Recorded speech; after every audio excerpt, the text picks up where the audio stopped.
but I usually don't write them down as questions. I usually write down topics and then I find a way to ask questions, which So is why I'm always stumbling over my words on all of these episodes. Because I'm like, boy, I wish I'd have wrote that down in a question. That would make more sense. Yeah.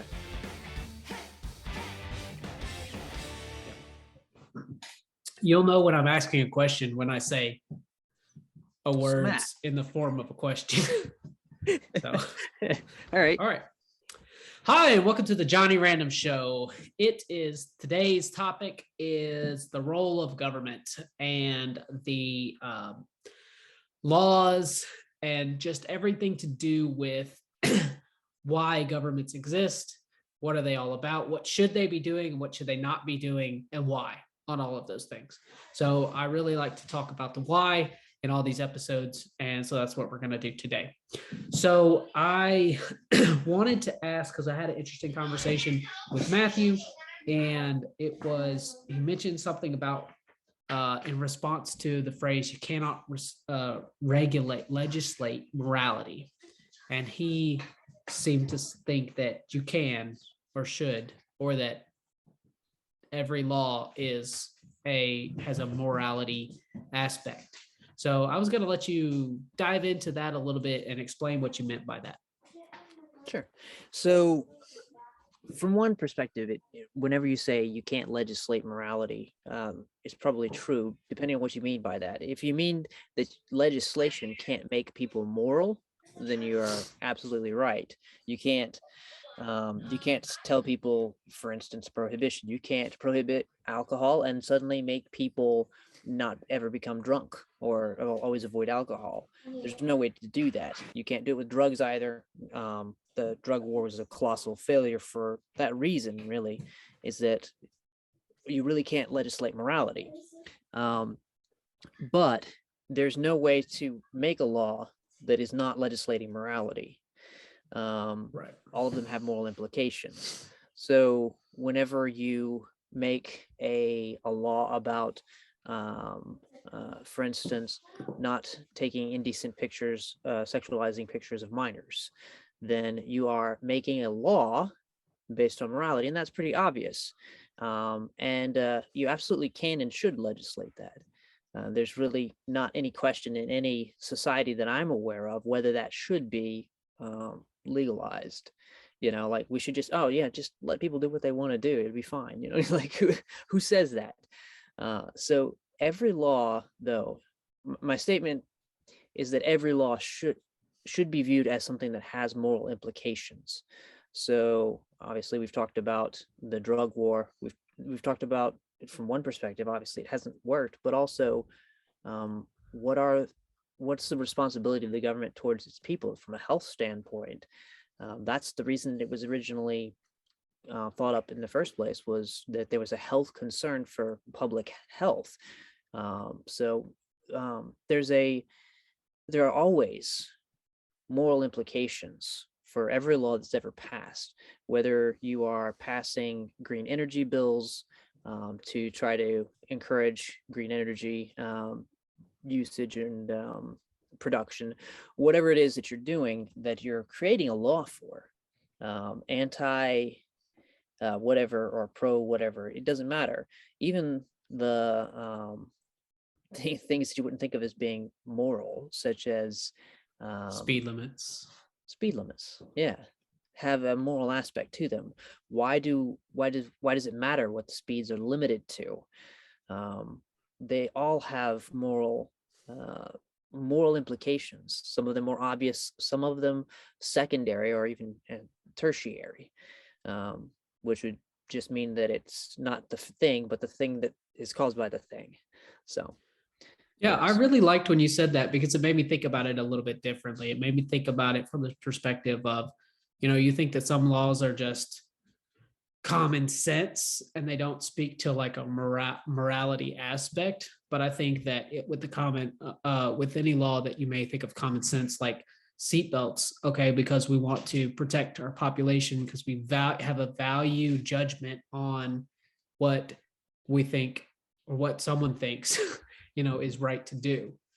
So it's that's where I want to start, because I kind of wanted to lay the foundation with this. And Dad, Paul, feel free to jump in if you have anything to add on this. But I felt like that was an important place to start with this conversation when we're talking about economics, when we're talking about healthcare, when we're talking about any law and any policies, and especially the role of government, that it all ties back to this concept to me that I think is important to sort of start the conversation with. So, Joe, have anything else before I moved into the next subject, Paul or Dad? No? Okay. So next I want to talk about when I was in college, I learned about John Locke and Thomas Hobbes, and I found it to be extremely interesting. And I shared some videos with you guys. I'm not sure if you're familiar with them or not. I couldn't remember their names when I was talking about them earlier in the week conversation. And then Adam Smith, who talks about the wealth of nations. And I get a lot of,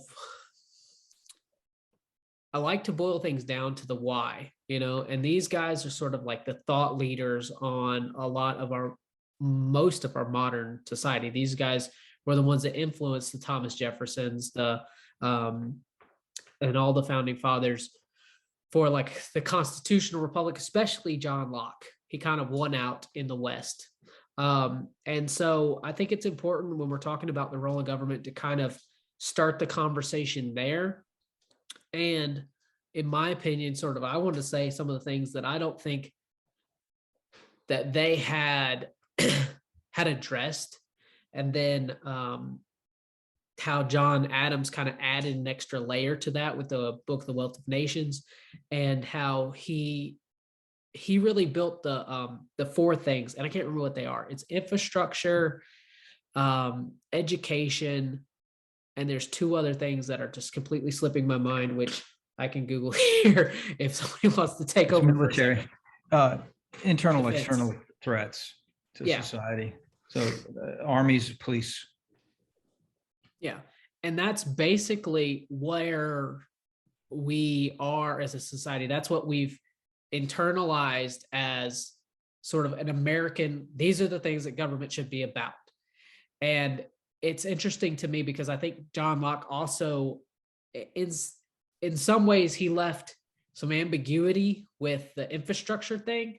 And that's why I think a lot of people that's why we're getting caught on that a little bit. I think from a ideological perspective, when people roll back their ideologies, he didn't sort of settle this or make a distinction either way. And so insert Keynes, insert the other people we've talked about in other episodes as far as like economic systems, and they have different takes on that. But this is where a lot of that started. And so when we were doing that episode, I kind of thought back to kind of like even further to go back. So I don't want to spend a whole lot of time, but if you guys had any insights on any of those three characters, good or bad, go ahead and shoot. Well, I had thought about the fact with John Locke, he wrote The Wealth of Nations in 1776. So it really was not his work per se, although it did affect things through Jefferson and others. But it was really the fact that the founding fathers and the rest of them were in touch with the philosophers, the philosophical movement that was behind that. And John Locke just stated the best. It was an ongoing process of trying to figure out what the role of government actually was, because they'd been through a lot of horrible abuses of government. And with that, John Locke kind of expounded upon, him and others expounded upon the economic side of things. So yeah, I thought it was really interesting to look at like that time frame, because he wrote The Wealth of Nations in 1776. That was,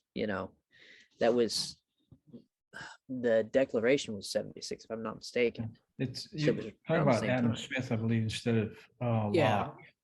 Yeah, I was going to say, I think I was like, Adam Smith is Wealth of Nations. And yeah, sorry. Yeah.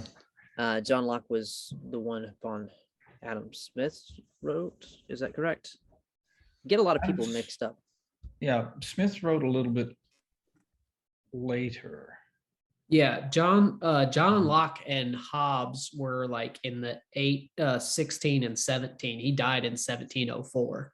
So okay. yeah, so these were, So it was and I think Hobbes was even further before that. And Hobbes wrote Leviathan, which was basically like who's the other guy? Spiritual leader, Calvin. Yeah. And he wrote contemporaneously with him. And then you had John Locke that was just sort of like around the same time, but just like maybe a couple years after. They were fairly contemporaneous. And then you had Adam Smith, which was after.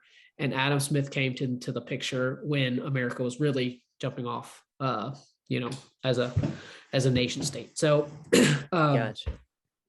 But I don't think that diminishes any of the point, even though you used the wrong name. For the did people. A little bit, because I was thinking that it was a closer time frame. So the economic theory wasn't there, but at least the philosophical theory was there. And I realized just now that I was thinking that I attributed the wrong author to the philosophical theory. Like I thought the philosophical theory and the economics were the same person, but they were not. So anyways, we're close. Yeah. No cigar. Paul, you look like Smith did both. I mean, Smith both wrote about economics and about the philosophical side of government as well. Now, it wasn't shown in that particular video that John Mark shared, but it was part of his framework. Right. And that's where I wish that we had people that when they're talking about big government, defining it. And I go back to John Mark's point of, it's like decrease taxes, free market capitalism, stuff like that. There's not an understanding of the underlying philosophy that, the Locke's and the Rousseau and Smith and Holt, was it? That those guys, had. And I'm just wondering why that is. I think sometimes when you name a particular philosopher, people have preconceived ideas from high school, college, whatever their teacher told them this is a bad person, and they didn't ever read the real statements of what they said. Right. They got the abbreviated version of it, and they haven't really studied the person for themselves. And so everybody, that's just had that kind of education is in danger of invoking somebody who somebody else immediately hates, doesn't understand, quite possibly. And so, but I like those, it's kind of like going back to the Constitution and the Bill of Rights.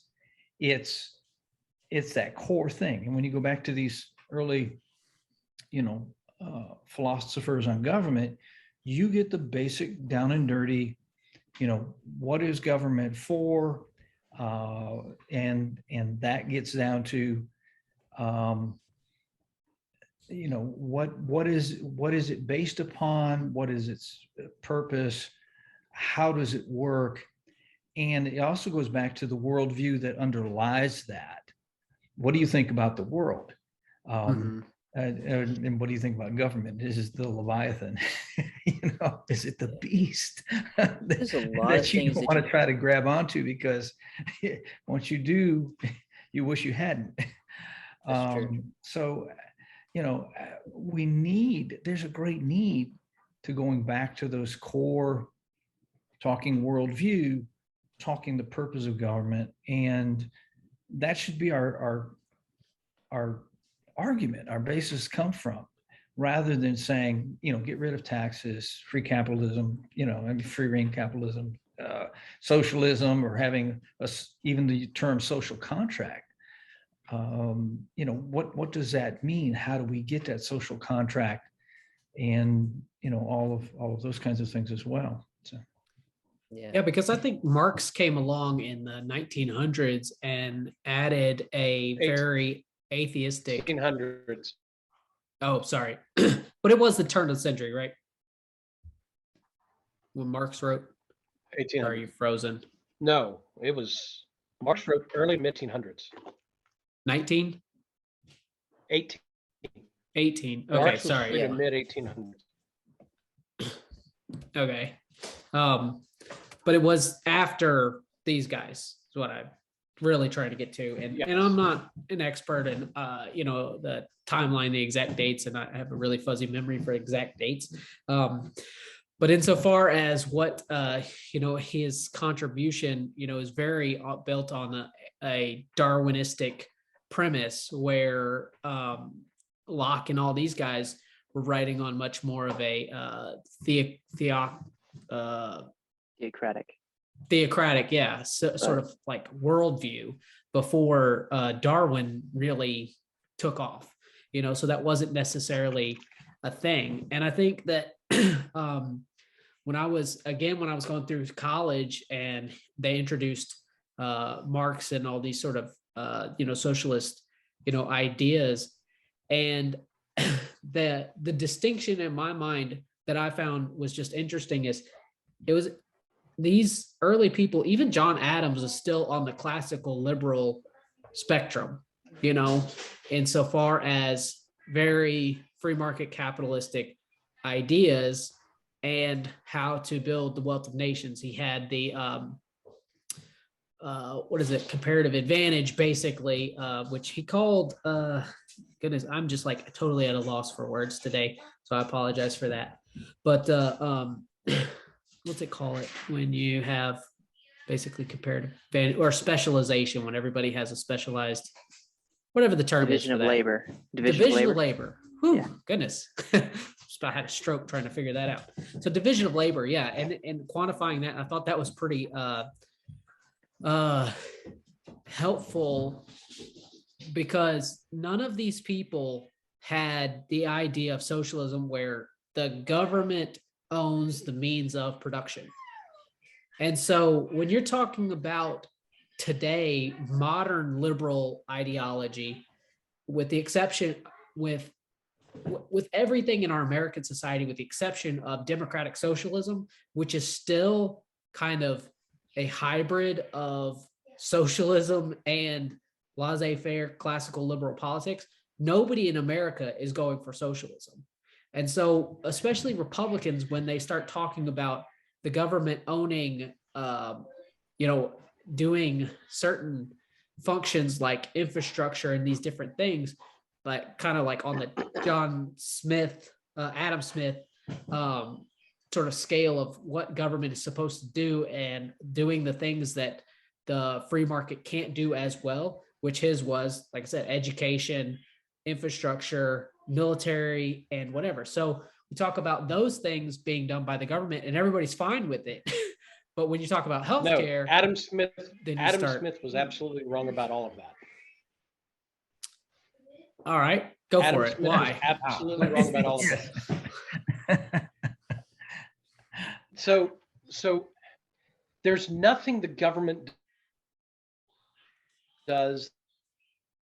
You're breaking up so bad, I can't even. If that's proven. Okay. So name something in government that doesn't have runaway cost, that doesn't go radically outside of its limited mandate, that doesn't abuse people in the process, and there's no check. We're told there's checks and balances, but in reality, how often are those things checked? But that doesn't make it bad. You can say, change government, say church, and see if you can say the same thing.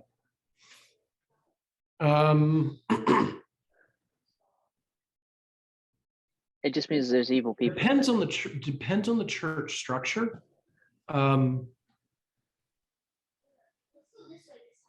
But I have more faith that Even Your in, faith is not a criteria. We're doing by evidence, right? I've seen more evidence of provably the church repenting and adjusting and fixing than I've ever seen of government doing that. So we just need more of the church and government. I would agree, but there's been all of those abuses as well. You keep ghosting out there. It's kind of I do. interesting.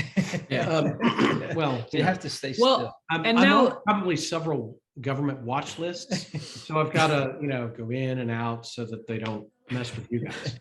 Yeah. No, I'm not too worried I about take that. your point, but I think that the point that that he was making is that there's a certain level of, if everybody can defend themselves from the barbarian coming over the hills or whatever, but if we have a mutual defense system, a third party system, or group, the military, to defend us, that creates a benefit to the whole of society. And that's the same thing that he made for education and the courts. Now, the infrastructure, like I said, he was a little willy-nilly about it, and I think that that's why we fight about it today.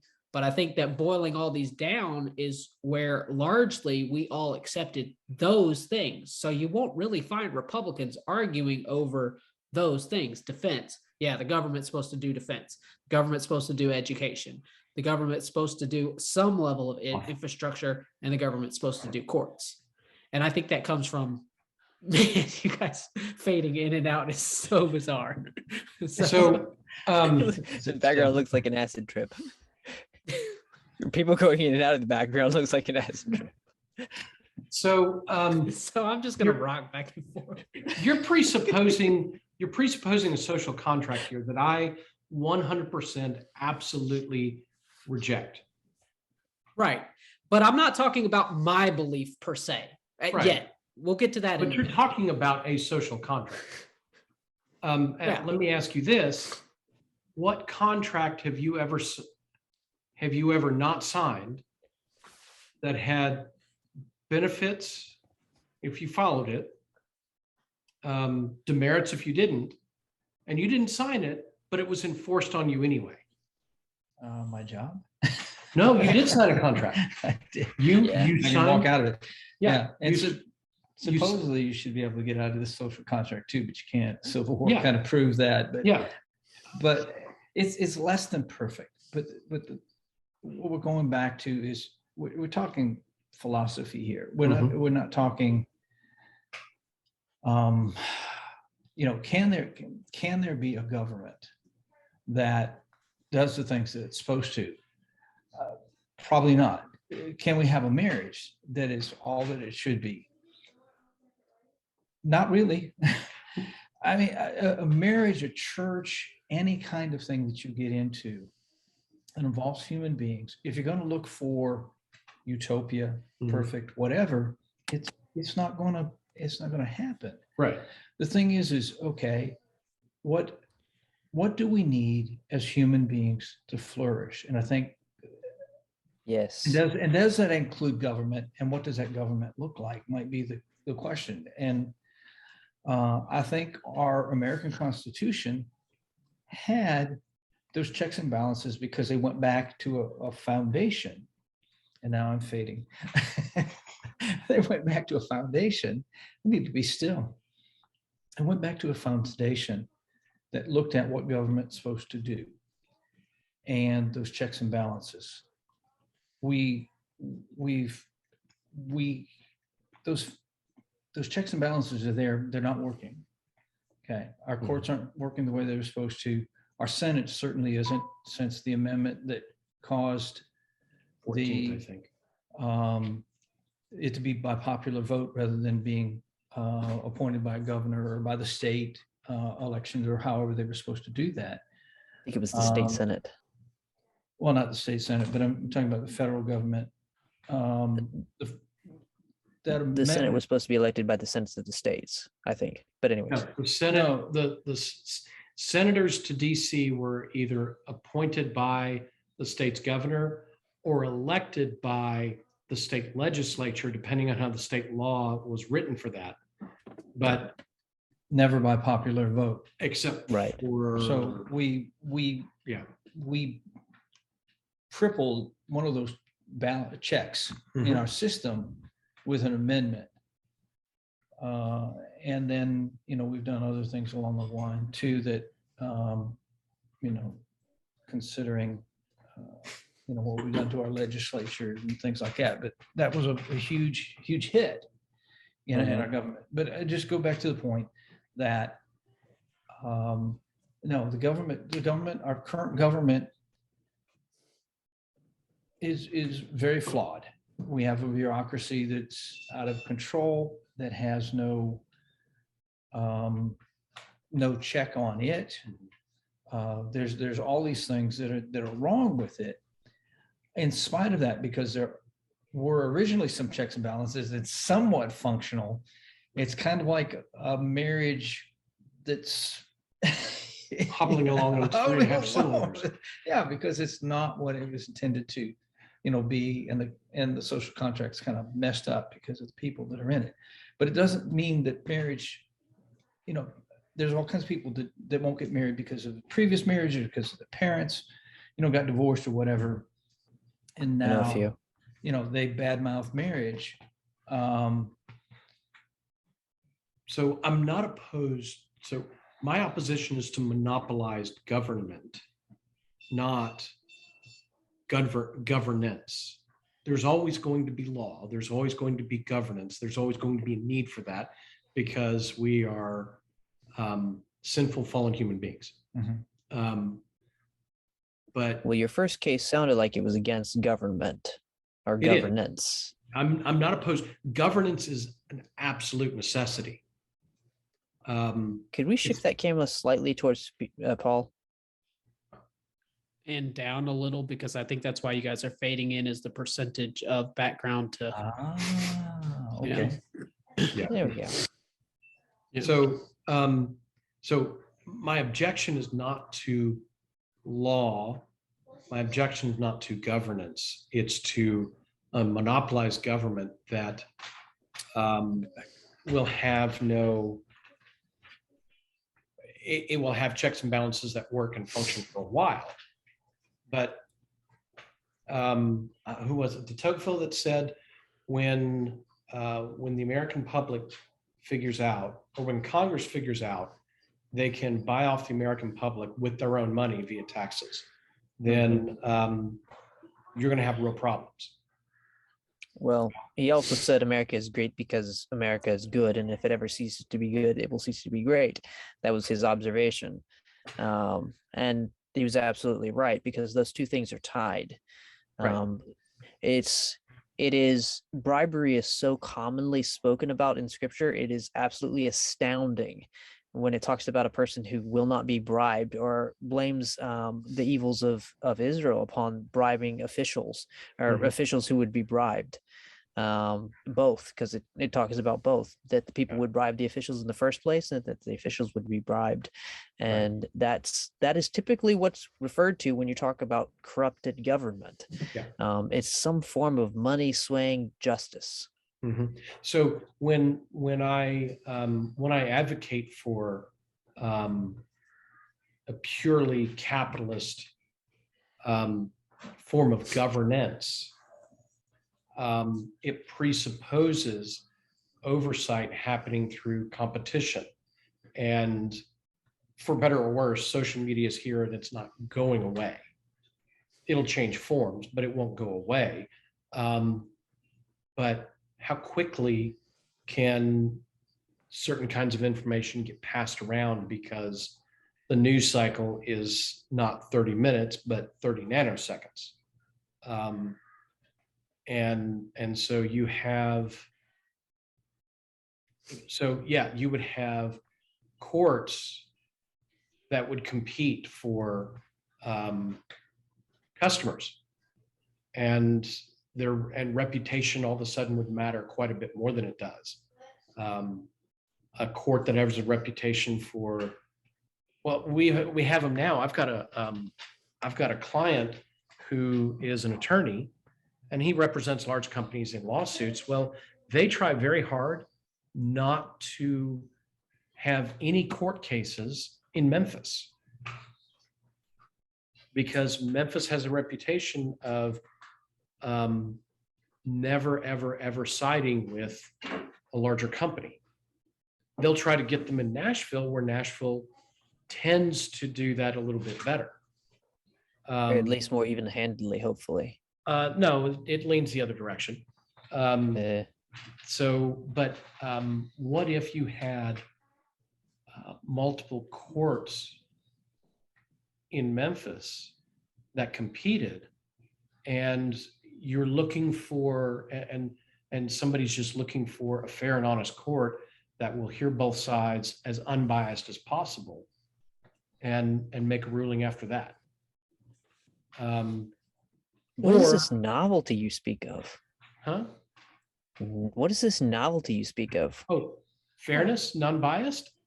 Yeah, it's Yeah. weird. Well, there's Sounds certain biblical. things that will go on in, what is it, Ninth District The Ninth Court? Circus Court. Yeah, where, certain things, come out, and then, I don't know what percentage of those cases get thrown out by the Supreme Court. It is the most overturned court in the federal appeals system. Yeah. Yeah. It's up So- there. It's well over 50. I don't remember, but I feel like it was closer to 70 or Yeah. 80. So, I mean, it is, do we have a part of society that disagrees with the rest of society, that live in certain areas, and they live in those certain areas? I mean, part of that should be that those people congregate together, have commonality, and the things that they advocate for or want should be handled maybe by the state. And that's, I don't know if that balkanizes us or not, but can we have that and still be united? Where certain things happen in California where they don't happen in other places. I mean, we have that like in Nevada, where you have, I believe it's true that they have legalized prostitution. At least did or still do. At least in Vegas. Yeah, and so that is something unacceptable to the rest of the country. They have it. If they try to force that through the courts for the rest of the nation, that wouldn't work, and it probably would end it in Nevada. I would hope. I don't know. But, so there's things that are going on through the Ninth Circuit Court that are trying to push things on the rest of the nation that should stay as state issues. I don't know quite how to balance that. Well, And whether we could still be united under the same umbrella as a country or not. I don't know. Yeah, I think that one of the things that you're talking about is interesting to me, because I think that in function, it gets really hard when you're trying to buy and sell across state lines, when you have 30,000 different rules over here and 30,000 different rules over there. So you have the Interstate Commerce Clause. And then basically that effectively is nullified the ability for states' rights. It's like states' rights versus Commerce Clause. Like this comes up all over that. And so there's, again, with that, I mean, there's got to be a balance, right? Because you have a situation where we have a government that functions in both states and nationally. So you're always going to have a tension there, and that's good. That's when people talk about like, oh, sometimes the best part of government, is this gridlock because, bad laws are happening. That's actually somewhat of a good thing. But then when you get down to, I think, society working for everyone or not working for everyone, I think it's when you come into these situations where I think that Adam Smith probably would have added healthcare had healthcare been available at the time. So in other words, his criteria though was that it had to be done. It had to be something that couldn't be done better by the public sector. And I would say healthcare can be done better by the public sector. It's not being done better for the same reason that our government is not being done better. And it has to do with the current moral state of our country. So I disagree with you on that. But anyway. Yeah, and that'll be a great debate for the healthcare debate, which we need to have on this channel, eventually. But I think that I guess what I'm, trying to get to is I think that at least that subject and these other subjects, I really want to focus this conversation on why Democrats seem to think that we need more government spending, but they're actually talking about social welfare, this government contract. They're talking about this government contract, and Republicans are talking about, we're really arguing about what should be in this government, in the social contract, and what shouldn't be. And Republicans get crazy to me when they start calling it socialism, because you're talking about something that is not what a Democrat is talking about. They're talking about something that should be, in their opinion, in the social contract that's not in the social contract. And Republicans and Democrats, so there's this, that's where I want to change the language. I want to be able to give us something that we can talk about commonly, so that you don't look at your fellow American and you hate them because they're socialists, because that's not what people on the left are generally talking about. They're not talking about government owning the property and the means of production. That's not what they're talking about. So every time I hear, especially the Ted Cruz's of the world and a lot of people on the Tea Party specifically talk about the socialist policies that AOC and the rest of us are trying to push on us with the Green New Deal, and I just kind of like, I don't really think that's what, you're talking past someone, and it doesn't leave a productive place to talk to the AOCs and the Bernie Sanders of the world that are talking about the social construct, what they want to add to the construct. And I don't think that the left does it any justice, how they talk about, the right being racist and homophobic. And if you don't agree with the things that should be in the, social contract, but they're not using those words in a way that people on the right can understand. They feel personally attacked, basket of deplorables, because you don't want what I want to be in that social contract. So that's where I wanted to steer this whole conversation. And I don't know if you guys have things. Go ahead, I would Matt. say that what happens with the left is that the people who are really leading the charge on the left truly do want socialism. And so when they skip steps, when they skip over B and C and they go straight to D, it's accurate. Who? But Because I'm not going to let you just say the people, the leaders on the left. Give me names. Let me finish what I'm saying. So many times what the end result is, and I'm going to talk policy here real quick. So the end result of enacting more and more welfare and more government spending is that more people become dependent upon the government. The bigger the government gets, the more that it hands out things to people for no real thing. They essentially began try this in English. They begin to be the provider for so much, including healthcare and things like that. So the end game plan is for the government to own the means of producing healthcare and basically own the means of production of education, own the means of producing so many things. That is socialism, and it is a slow roll. And that's what I'm talking about. The most progressive people are usually promoting programs which will eventually replace, and you can see the trajectory, replacing the private sector producing whatever good or service we're speaking of. And that's what I'm referring to. I'm not going to target individual people. That's not going to be helpful. So I think, Matt, I disagree. what you're saying, and what John Mark is saying, is that what things belong in the social contract. I feel in your case, only your head. all in my head. I'm definitely all in my head there. I lost my body. I didn't lose my head, though. I'll let you know that. John Mark is saying the social contract is, people just want to broaden that. it Right. should include these things because they're not, the only way to do it well is through government. And it is socialism. Any type of, the government does education, the government does the army, whatever, is in one sense, yeah, it's social. It's not mercenaries. It's not individual states. It's not a citizen army type thing. All of those, in a sense are. So, Are you it goes clarifying back what to I that said or what John definition. said? And I think that's a good way to say it. If you're going to really look at it without jumping to, it is socialism, therefore it is wrong.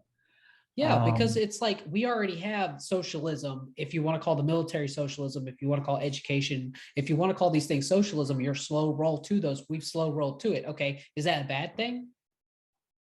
The Republicans have accepted these things, and So- calling handouts. It's like, so why is it a handout when it's Right. something It's I don't need, inconsistent. but it's stimulus when it's something I need? It's a stimulus here's- payment giving me money, but if it's food stamps, it's a handout. So I agree here's that there's how- inconsistency. Here's how the but I'm- social contract has evolved. You had a few small things tasked to federal government, state governments.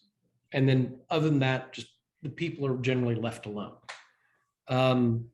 So you go a few generations and then somebody gets the bright idea, well, the government needs to take care of this. So the next generation just assumes, or a generation or two, just assumes, oh, that's now part of the social contract. You get to the 50s through the 1950s forward, you see things added to the social contract much faster. So it's, oh, well, we need government to do roads. And the government started doing roads before the 50s. But we need government to do roads. So government did roads, and all of a sudden, private roads are nearly anathema, sometimes completely illegal. And even if somebody were to go and buy all the land they needed for the road they wanted, there are municipalities that prevent by law a private citizen from building their own road. So the government handling roads became part of the social contract. Education became very important. And not that education is not important, but it got on enough people's radar that, oh, we have to force this. The social contract has become ideas so good, they have to be forced by government. So now education's compulsory up to a point. But Even for those whom it's really not well suited for, Right. not in the And style that it's then- presented. And then schools and local municipalities are, what's the word? They're incentivized Yeah. to do their own policing for kids skipping out on school by the Department of Education saying, we're going to withhold a certain amount of money per student when they don't show up per day. So attendance is taken, not because they wonder who's there or not, but because that number of students gets turned in and goes up the food chain, and down the food chain comes a certain amount of money per student based on the number of students that were in attendance that day. So local municipalities are incentivized to get the police to go and find Little Johnny. little Johnny and Jenny playing hooky. Well, and so we've created this environment where not going to school is somehow immoral. Mm-hmm. We've created Yeah. an artificial morality, and Perfectly so, ties into the morality we were talking about Yeah. earlier. So then with healthcare, you have healthcare is largely left alone, left between the person that needs healthcare and the healthcare provider. And then suddenly somebody doesn't like what happens. And so we have to have a law. And one of the greatest lies in American politics, we have to pass this law so that this bad thing never happens again. So we pass this law and increasingly pass more laws. increasingly further regulate healthcare and health insurance, the ability to pay for healthcare. Insurance is not healthcare. Insurance is the ability to pay for healthcare, but that distinction's lost.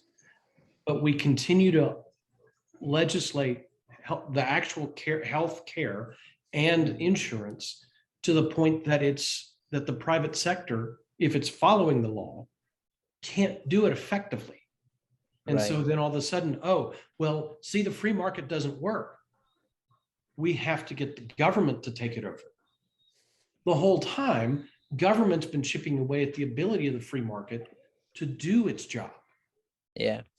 People claim that with the Great Depression, that the reason that the stock market failed was because of the free market's failure. The free market has a built-in flaw. It doesn't actually function well enough in certain circumstances, but they failed to look at the intervention and the tampering that the Fed did, and that many of the laws that the US government was instituting did, And the Fed that exists. caused that cascade failure that was the Great Right. Depression. And the Fed exists because Congress, who the Constitution gave the task of regulating money, you guys regulate the money. You guys handle coins and printing money. The Fed was created by Congress, so Congress could skirt their constitutional responsibility and blame an unelected, unaccountable Right. institution that refuses anything that looks like transparency and oversight, and has Right. successfully done so from day one. Well, so you touched on a lot of things. So I'm going to start with the healthcare thing. Yeah. Healthcare is absolutely atrocious right now because of the insurance companies and because they have a third party involved in healthcare decisions, right? Mhm. You need this covered because you can't afford it, right? Because it's very expensive.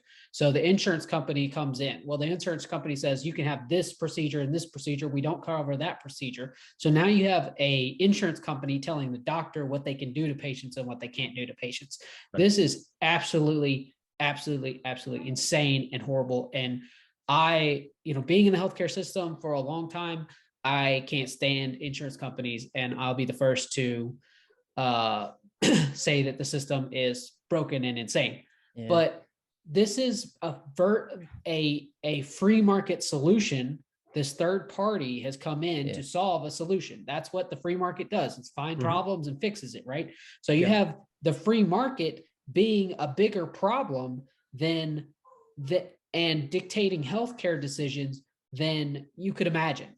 It happens But who every created day. that environment? What created that environment? The free market Legislation created the environment for the cost of healthcare to skyrocket, therefore creating the need for somebody to come in and help with paying for it. Enter insurance companies, the and free market made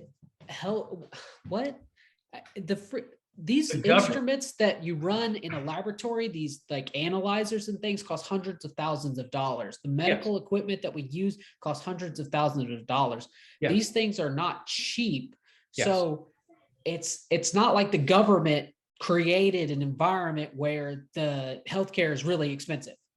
I don't buy that. Look at all of the healthcare legislation, and every time you legislate something, or every time you legislate an industry, your costs skyrocket. The price of these things gone up because insurance jumped in, and because the insurance is covering the Band-Aid. Before insurance jumped in, government started regulating.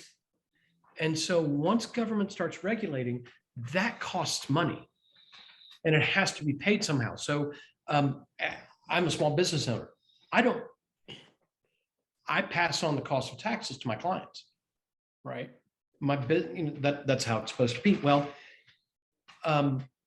the regulation and the taxes, and it's not just so much healthcare regulation, but it's regulation around building manufacturing facilities, building offices, regulation around labor, regulation for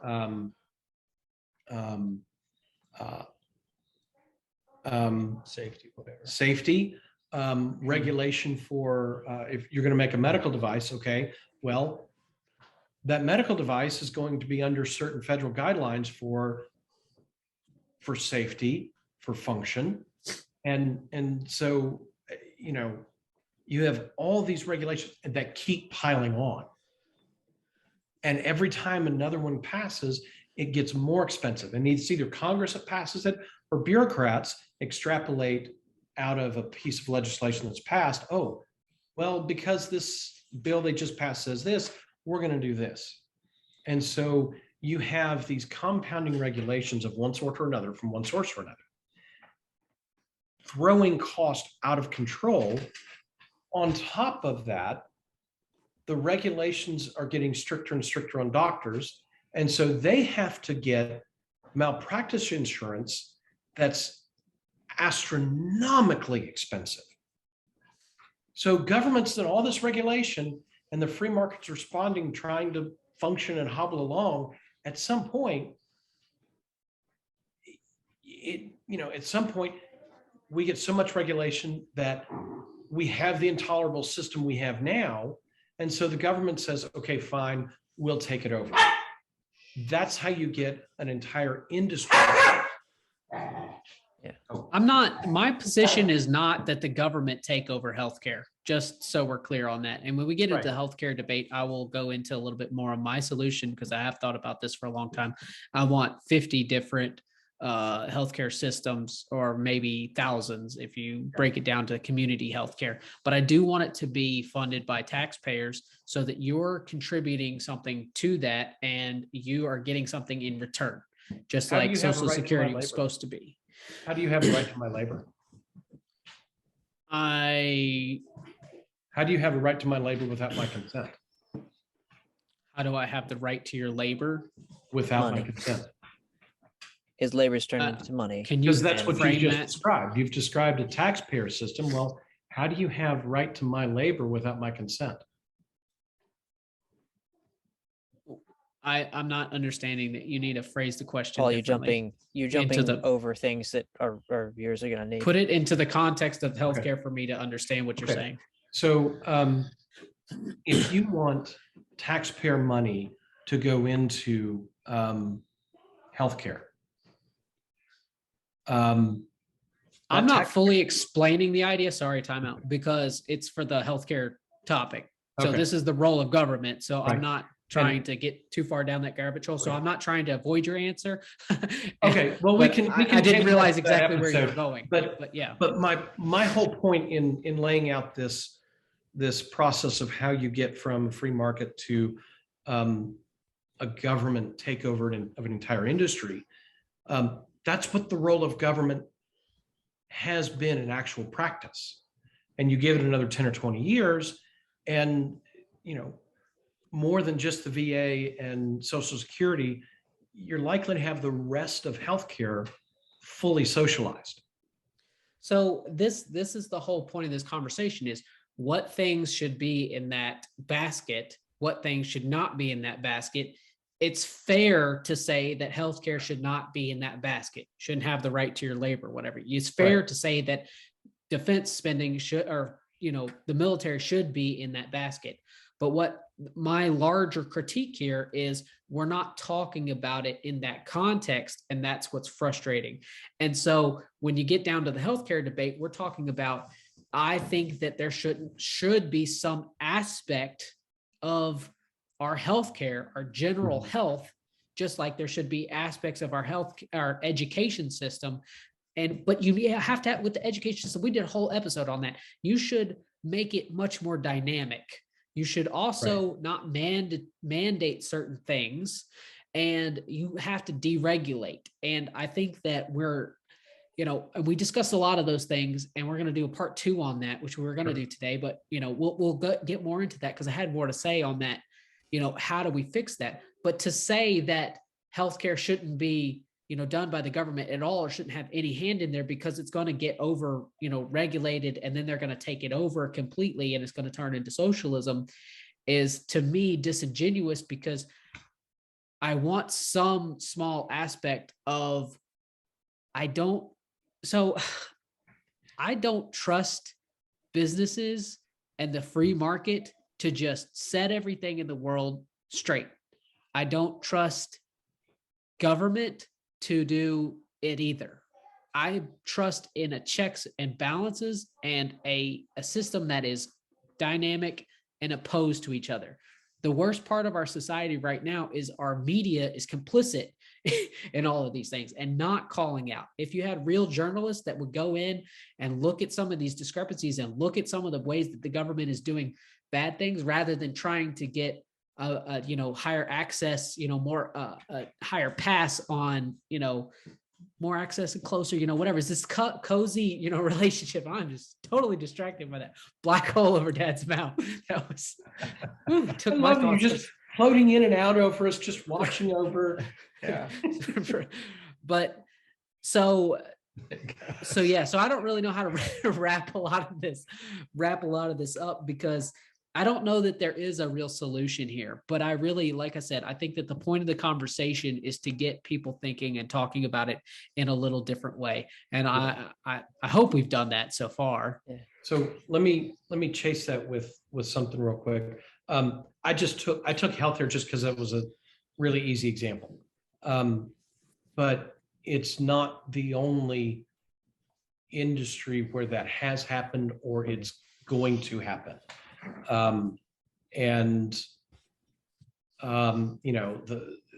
Using the term Leviathan for government's not a bad term, because of the image it rightly conjures up. The more you feed the beast, the more it's going to want. We are an addictive people. And we're addicted to our comfort. I am. And we're, anytime that we can pass off something for somebody else to do and pay a little bit of money for it and not have to worry about it, it makes our lives just a little bit easier. I have that thinking as well. If we're trying to wrap up here, I'd like to use an analogy. Angela Duckworth had a thing on Chooseology or something along that line this past week. She sent out in a tweet a link to, and what it talked about was we in our arsenal of solutions, we generally don't think of taking things away. And what they did is they gave people a Lego platform little thing, and it was out of balance. And they had other Legos, and they were told to straighten out the platform. I mean, to balance it, take the wobble out of it or whatever. So people added the other 3 blocks to the other 3 corners to make it stable, to stabilize it, rather than take the one block that's there, it's unstable, and they did several, it's behavioral science. I love this kind of stuff. Why do people do the things that they do? Even if they have to pay for the extra blocks to stabilize it, they will more than likely pay to add the blocks to stabilize it than to take the one away, because it doesn't cost them to take one away, but it costs them additional to add it. And I think sometimes in our thinking too, we have a difficulty doing that. It's difficult to demonopolize the AT&Ts, to open, it was the cable systems that got, because those structures need to be, built. TVA was, I think, an important thing to do. Tennessee Valley Association and the power grid and a number of things. So there's been a number of times when government needs to stand in, but then government needs to also be told to take their hands off, and to allow, these things to take their course and level out. I think sometimes too. It takes great wisdom to know when to do nothing. Yeah. And I think that's an outstanding thing. I just, have been working a lot with Comcast and AT&T, and they're the most frustrating things that you ever will have to deal with. I would rather join back into the military and go through the nonsense of the With military. Go to Ukraine than deal with AT&T and Comcast every day. Like, it is absolutely a monopoly system nightmare. And so, and to deal with the insurance companies that I deal with, all of these things, it's, when we talked about that, what I tried to write it down, the term that I couldn't think of earlier, something demand. Division of labor. Division of labor. I'm gonna write that down. Sorry. Division of labor. Because I can't. The division of labor is a fundamental aspect of a modern society that makes it dynamic and awesome. And I think if you apply that same concept to certain aspects of the government, can the government do well, and let the government do that? And then we as the people do other things, and it maximizes our experience as citizens. I think that's the concept that I've been kind of toying around with. And again, I pretty fairly free market type person. I think that the free market should be doing a lot of these things, but I think that there has to be regulations, but you can't regulate it to the point where, like Paul was saying, you're adding on so many burdens that now you have to have a third party come in to fix, the healthcare system, because it costs so much because of all these regulations. So there's in all of this, there's a balance. If you were to make, every state had a mandate to provide some level of basic healthcare to all its citizens, you can certainly get private, you'd have a hybrid. You wouldn't have like a single payer, and you'd have 50 payers. And then you'd have, in addition to that, you'd have private companies that, doctor's office that also did it. And I'm kind of giving away a little bit there, but I think that concept of spreading it out and doing it locally, like we talked about in these other in the last episode too, like the solution for a lot of our problems with our economy is we're having China build certain things, and we're having America build things, and then the supply chain shuts down, and you're like, this is all out of whack, and it destroys makes the cost of everything skyrocket. So I think that that's what you have to insulate. The government's has a role in insulating and protecting its people.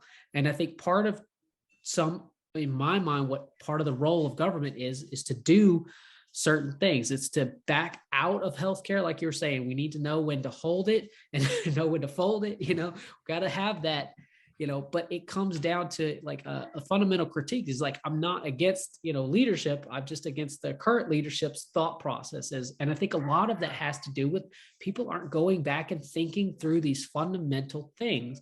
We get into a situation where we want to bash the other side because they're socialist and whatever, and not realizing that we're embracing some socialism things ourselves. So, if we're truly free, we're socialists too. We're democratic socialists. Yeah, I agree. There's some things that, we, as a developed society that we are, we need some things in place for them. The devil is always in the detail. When we talk about healthcare, then you get into, well, what am I paying for somebody else who doesn't take care of themselves, or but we don't think about that with issues, roads. You're asking me to pay for, somebody's abortion, as part of the healthcare system. And I know that can go off into a lot of other rabbit trails. Right. But the problem is the details of how that works. I think that's more of the problem. But we don't think about that with roads. Yes, we do. So the roads, like drug mules and all these things that roads can be used bad for, but we use it to get to work as well. We're willing to have some level of common good for certain things. The military we want to have a military that can protect us for people coming in here and, blowing up our house. What were you going to say, Matt?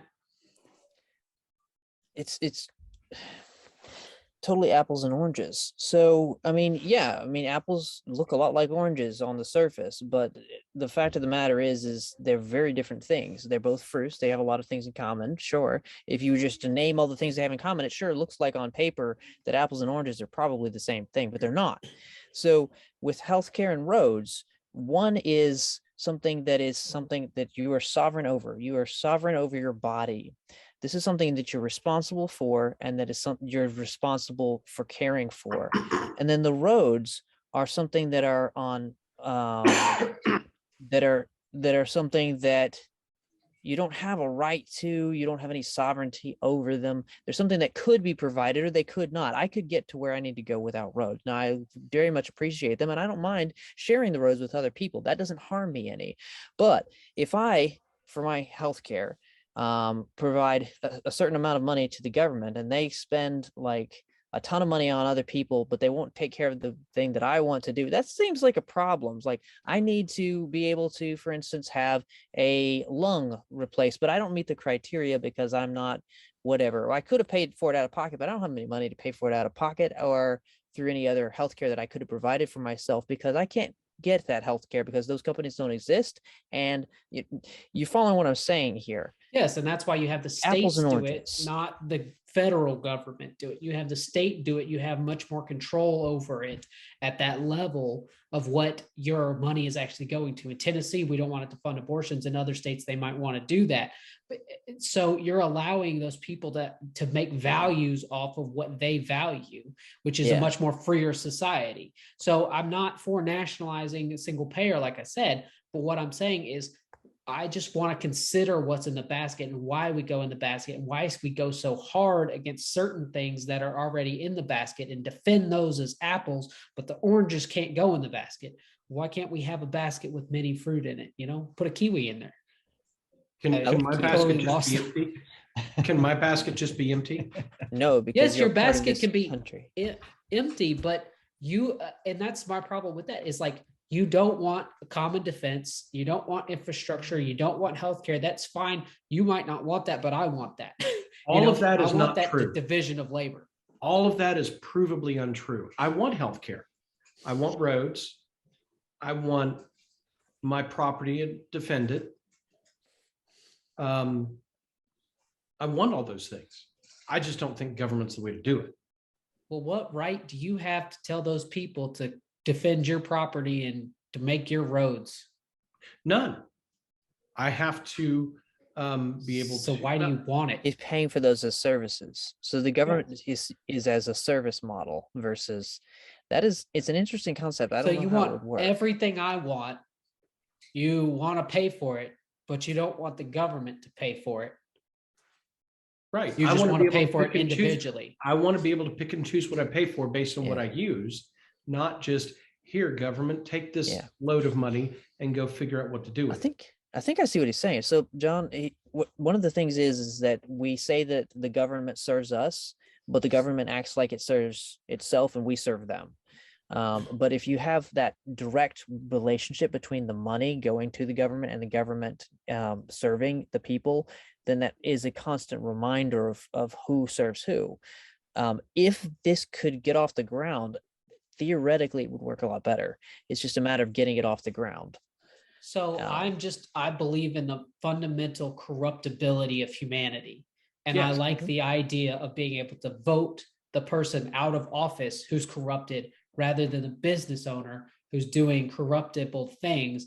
And I have no right to do whatever. I have to take him to court and spend my money on lawyers and do all this kind of stuff. Yeah. He's got all his lawyers and whatever.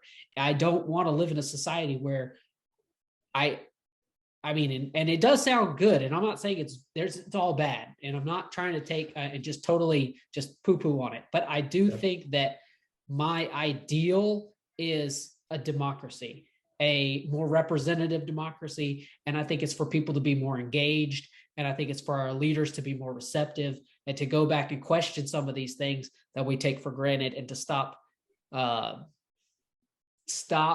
being so inflammatory in how we talk about our fellow citizens, first of all, and then second of all, trying to find common ground and to talk about, we didn't have satellites in 1776. We didn't have the internet in 1776. We didn't have even roads or cars in 1776. And so we live in a different society. And so I think it's fine to ask at this juncture, like, what do we want to have the government have some hand in? What is acceptable to have a little bit of hand in so that we can vote, And I don't think that the answer is, this is why I'm not a Democrat. And this is why I don't think that the Democratic idea is because their solution is to nationalize a lot of things. And I'm not for that, but I am for localizing several things, but Yeah, my disagreement with Paul is that, when I'm 25, I don't need insurance. Most 25-year-old people don't, need health insurance and stuff. They'll probably live through what they got, but you never know. There's that accident, there's that kidney failure, virus, disease, whatever. I don't need the roads in Mississippi when I lived in Ohio. Right. Till I moved there. I didn't need pure water till I moved in Tennessee, till I moved to Tennessee. I didn't need those things. And if that's the way it was, that it wasn't paid for till it was needed, we would never leave the city. We would all be just like immobilized because there's this unknown of, if I go there and have to pay all the bills in that area to move to that new, subdivision, that nice, and figure out what those rules subdivision and the big house and everything. If I don't care about those things and my taxes aren't used to pay for the roads, I can't even get to that subdivision. That subdivision won't exist. So a lot of things we do collectively that have no value to us personally may have no value. Then again, all of those things might have value to me in my lifetime, or may not have any. It's kind of like taking I went to high school and took all these things I never thought I'd use, and I hated English. But somebody was smart enough to force me to take English. Thank God. Yeah. Because I actually, need to be able to communicate in writing and verbally and all of those things. I need to be able to read and understand. But when I was in, 7th grade, if it was up to me, I would not have taken 7th grade grammar. No way. I still say bad things about I'm still waiting for about that teacher that flunked me in English. I'm still waiting for the day when I need chemistry and physics beyond, oh, I can blow stuff up. Yeah, but you've probably have used some things along life's way, even though you didn't know when you read those little whatevers and you knew what chlorine was, at least, and that you shouldn't drink it. Yeah. So what you're disagreeing with is a current context in a radically different format. Yeah. So what you're saying in our context, if that face, which one? John. Oh. So we're not paying attention to him. Yeah. He's a podcast host. What does he matter? Exactly. We're the guys fading in and out. They're looking at us. They're not even looking at you. They've lost track that you two guys are even around. In and out and doing kind of weird stuff, They're just watching this like entertainment, like he's talking and the dog pops in on our screen once in a while. But so would clean water have developed without government? Yes. Because I'm convinced with governance. Right. Well, I'm convinced that we all want the cleanest water we possibly can. Go to Africa. And if you ask somebody in Africa, would they want cleaner water? They would probably say yes.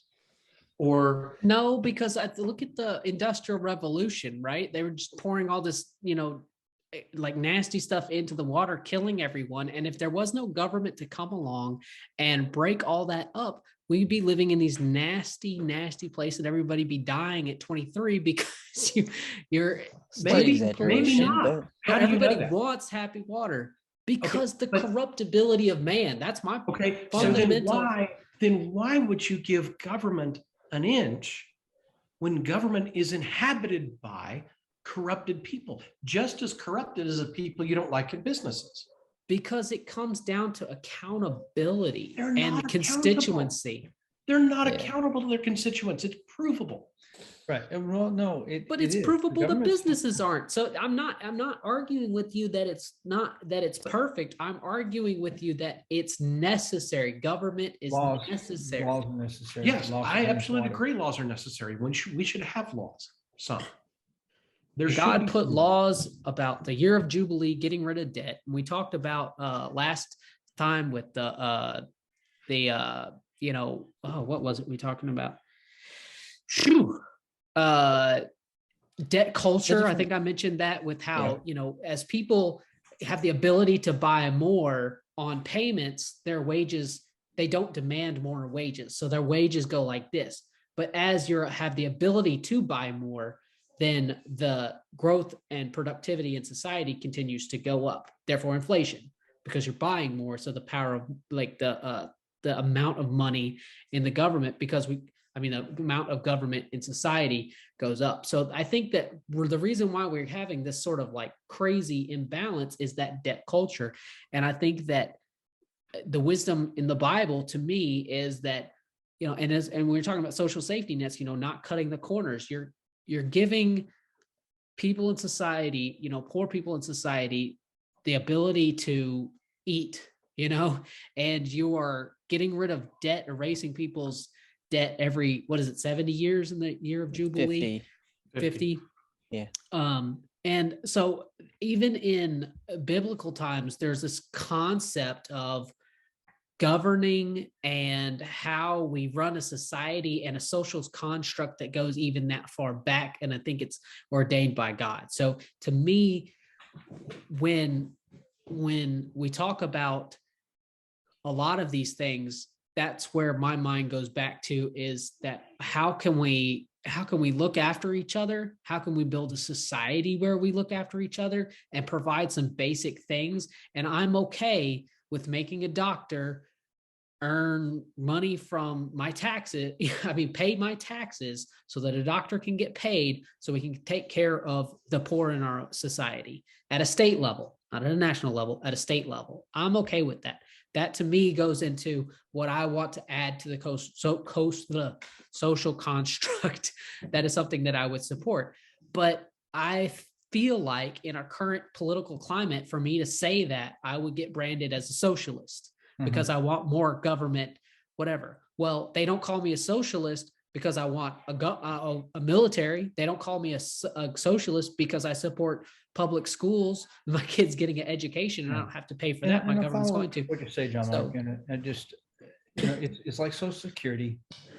And here's where I'm listening to you and I'm listening to Paul as well. We have a Social Security system that I'm thankful for. It takes care of people that have a disability. I have a sister that had, crippling disease. I'm thankful that the family didn't have to do all the support and things that she needed. At the early age that she became crippled. So I'm thankful for the government. Yeah, it might have been done better and more right. Definitely. The church had done those things, but the church has been pushed out of that picture a long time ago. Yeah. So it has relinquished that, part of maybe its responsibility, or other people that might help her charity. I'm thankful for it. I wish there was a different system that was better. Yeah. Now, having said that, had the amount of money that I put into Social Security been put into the government with interest that they earned as they made loans to other people and did other things, I would get more Social Security today than what I'm getting. There's a whole lot of people that haven't made it to my age that put into the system, and their money has been used for who knows what. Right. You know, so the Social Security system has been robbed by our government. Right. It should be people should in the government should have gone to jail for what they did with our system as our representatives. They should have been held accountable. They should have gone to jail for taking that money and using it for other things and saying, oh, here's what you put into it, or here's what the benefit is. When, you know, so, but at the same time, I didn't do a very good job of saving up for me either. And But you if didn't I have that would have option had because all the of money that was taken out. 14%, all of those years, would I have put some back? Well, if there wasn't a Social Security, I might have, but maybe not. Apparently, a number of people, just we're bad. We say and look at our what we need, our needs are, and we don't do a good job. So sometimes the government is a nanny state because we are so irresponsible with our things. I mean, how many business owners, don't set aside, money towards their retirement? Small business people, they don't. And you can say as much as, well, if the government didn't take all that money, I would have money for it. No, you'd probably buy a nicer car or do something. So, what we have is our own darn fault. We're reaping what we sow. We have the government that we need, the government that we deserve, because we are immoral. We're bad citizens. So, yeah, we're bad. What I like about John Locke said something about to the effect of the, one distinguishing factor he made from what's his name, Thomas Hobbes, was that he said that the right of citizens should be to overthrow a corrupted government, and I really like that. I think that is exactly part of what I'm talking about. I mean, like, I'm a little bit of a revolutionary. I know I sound a little bit like, the government should just be running everything, but I think at the same time too, if it's corrupting and it's doing what it's not supposed to do, and we're not able to vote them out, which I don't think we're quite there yet, but we're getting close. We're inching towards that. Where you're having people that are so entrenched and so bought off, and the system is so corrupted. And I think that part of that, we can't break up these monopolies because, you send somebody to Washington to try to address these issues and they don't even want to work on these issues. They don't want to do any of those things. But if it does continue on this path, then we have to revolt against it. You know what I mean? We have to take up arms against the corruption. And and reinstate a government that is responsive to the citizens. That is all of this. Everything that I'm saying, it should be for government service, should be government service. And that's why, when we talk about this bill for people, like, there was actually just a release today, I saw that a bunch of people in Congress, like at least 18 congressmen, started buying all these stocks and defense contracts 3 days before Russia invaded Ukraine. Well, they know what's up. They're getting these classified reports. You know what I mean? Like, this is corruption at its best. These people should be absolutely thrown out. If you're going into government service to serve people, that servant leadership that we were talking about, you should not be allowed to do these things. I think that is immoral. And when we're talking about morality and laws built on morality, that is something that we have to look at, and we have to be able to translate this, that this is not a good action, and that we as the citizens want this to happen, and that's what we should do. So yeah, any final thoughts? We've beaten this dead horse a lot. It's been good. I said it before, and I think Matt has something to say too, but go ahead. Sort of a summary. Being a good citizen, a good leader, is not always giving people, you said being responsive. Sometimes it's not being responsive, which is the most responsible thing to do. Sometimes, and that's a tough call, because you're only going to have one term. Sometimes if you're a good, not a good politician, but a good Steward, yeah, that's Statesman. good. Statesman, something Moral. like that. Good statesman, good steward sometimes does what's right, even though, and votes against what people are clamoring for because it's the right thing. And so even there's that balance there. I'm gonna give Matt a shot. That was similar to what I was going to say as far as it being balanced. So with all of these things that we were talking about, Dad was mentioning that a lot of times you have to learn about English even though you don't want to and things like that. But there's an issue of balance to that too, because I was not forced to learn calculus in high school. I was not mandated to learn microbiology in high school, even though those things might become helpful to me at some point in my future. I didn't have to learn about engineering, space flight, those types of things. I didn't really have to worry about all of that. You can't mandate everything that might be helpful. But you do have to mandate some things that are likely to be helpful, and that's why the government's got involved in retirement, which is retirement and helping of the needy. So anyways, to that point though, even if there's a moderation, there's also doing things at the right level. And it's amazing to me how many things could be not perfectly fixed, but much better if they were done on the local level. For instance, I think Social Security again should be done by the community directly, leaving their fields, corners of their fields, so to speak, so the community can do community food drives and can take care of those. But if you want to make a case for the government being involved in that, then everybody sending their money, no matter what part of the country, up to the government, and that being sent proportionately, accountably, to cities based on their population, would then form a pool from which that community could do it. And then if there's any conflict about like, oh, this is being proportioned incorrectly, that can be dealt with by actually going somewhere. You can't go drive to Washington every time that you see that there's an injustice in the usage of I've known people who were taking unemployment unethically, and I've known people who were taking disability unethically, but what can I do about it?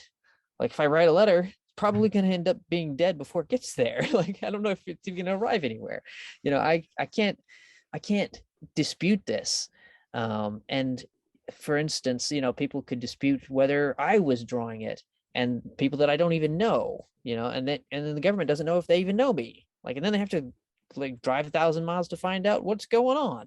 You see the problem here. It's just too far away to be dealt with well. And it'd be if you do government at the appropriate level to what it's being done, it's always better. Healthcare, I think, also would benefit from that.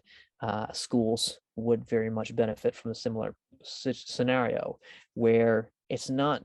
I don't think that it's the perfect solution, but a decent step that I think people could buy into if they think about it would be to anything that we think that the government needs to be involved in, send the money to the government, but have it flow back down to the cities without a bunch of strings attached to them, just straight population. So that's my thought. And that took a long time to say, sorry. It's okay. Paul, I guess, do you have any final thoughts? You're muted. There. The dog saw her reflection in a mirror or something and wasn't happy with the other dog in the room. So having been on the government dole a couple of times, I called in and reported 2 caseworkers. They were our caseworkers. And the caseworkers flat out admitted in separate counties in the state of Tennessee at separate times that they're going to pad what we were going to get based on our ethnicity. We were white, or we are white. Our caseworkers in those 2 instances were both white. Well, I identify as Latino now. And so the first time we went to get some help. We took the application to the desk and we were told we probably won't get anything because we're white and too well dressed. When I called in the two instances that caseworkers said they were going to pad our numbers so that we could get a better benefit, the response was, so who cares? Mhm. You know, the other caseworkers take care of people of their own ethnicity, so we just don't worry about it. And it radically infuriated me. And so that started me down the path of monopolized government cannot do anything morally right. Governance, it's a whole different deal. Laws, it's a whole different deal. But if you could actually get accountability, if you could actually get transparency, maybe we get better than what we have. Right. Yeah. But it's way too easy to, and those examples of reporting what I thought were inequities. Yes, some of them, two of those instances were in our favor, and it's like, no, that's not equitable. Mhm. I should be able to go and apply for benefits, and based on the information provided and verified, should be able to receive a certain amount, and it shouldn't get padded just Mhm. because I'm white. And if it does, I ought to be able to call in and expect that a supervisor is going to investigate that and kill that Right. off immediately. Yeah. But such is my experience with dealing with government. Well, And so there will always be governance. There need to be laws. There need to be courts to adjudicate matters between individuals. The social contract is only going to get larger and expand. There's always going to be new ways that people are going to find to, hey, the government should do this. Until we look at Leviathan and go, or we look at Smaug for a Lord of the Rings reference and go, okay, we're done with this. It's got to stop now. So I guess my closing thought would be that, even in businesses, I've seen that happen where somebody will come in a certain ethnicity and not get the same treatment or treatment plan or whatever, or get a discount. It's not unique to government, and it's a plague of humanity. And so, while it absolutely sucks and it's not fair and it's not equitable and it's not acceptable, that's the, it's not fair to just come up and shoot somebody, but I can do that, not that I'm going to, but take somebody's life, take somebody's, son or daughter, mother, father, brother, sister, whatever, away. That we don't live in a perfect and just world. And again, the role of government has to be, we have to talk about it, and we have to go back and think about, a lot of these things and put it in context, historical context, but also talk about how that plays in today. And I think we've done that in this conversation. I'm pretty proud of what we've put out. It's been a little chaotic. It's been a little fun. You guys have fallen into black holes and whatnot. Dog barkings, and I think I sneezed at some point. So it's been a fun episode. So I hope you'll join us. We'll do a healthcare debate since we brought that up a lot here. And obviously we have a lot to say about that. We'll do education part 2 because there were some things left unsaid there. So tune in for those. And until next time, we will see you on the Johnny Random Show next time. Bye. It's a horrible Outro. outro. Yeah. We'll see you next time.